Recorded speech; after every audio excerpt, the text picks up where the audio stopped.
defeated the Confederate Army, damaging the South's war arsenal.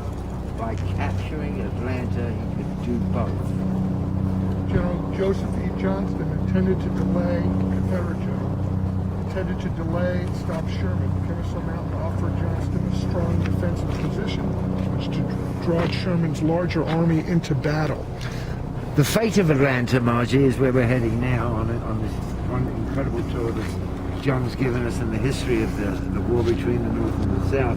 With its citizens, factories, armories, warehouses and railroads hung in the balance, because by taking Atlanta, it would not only defeat the South, but would deplete them of any way of making arms, ammunition, and providing mechanical instruments of war and food.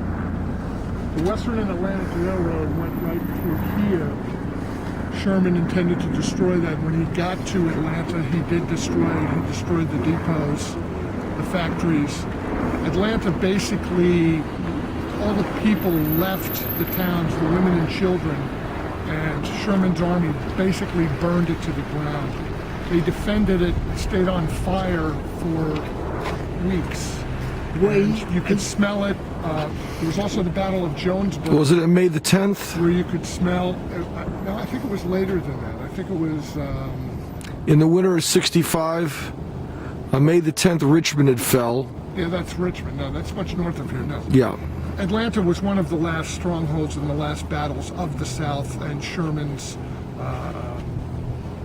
he said war is hell, and he made sure it was. He burned everything in his path until when Atlanta fell, he did his march to the sea, where he went to Savannah, and Savannah's the only town he did not burn, and that's where you go to look at old Southern architecture. The man in one sense had the same philosophy as Attila the Hun. It's all you can leave behind is burnt ground, because for one, no one's going to follow you, and the sons and the daughters that will raise after that will come and get you eventually. He had to decimate everything. So that's the scorched earth policy. Yes. Yes. And that's what Sherman did. And the South is still pretty upset about that 150 years later, because there's no architect, there's no Southern architecture to visit, very little. There's a few buildings around here the Confederate soldiers stayed in that are still up over in Marietta Square. What about with that? A lot of Southern architecture left since the Civil War. What about the barn we saw, the farm? Oh, that was that's still around. There. Yeah. You know, I mean, it's like the trees. Some of the trees still stood. I mean, you know, there's always something standing, unless you set out definitely to make sure that you burn everything behind you. All right. Well, that's great. Okay, so we have one.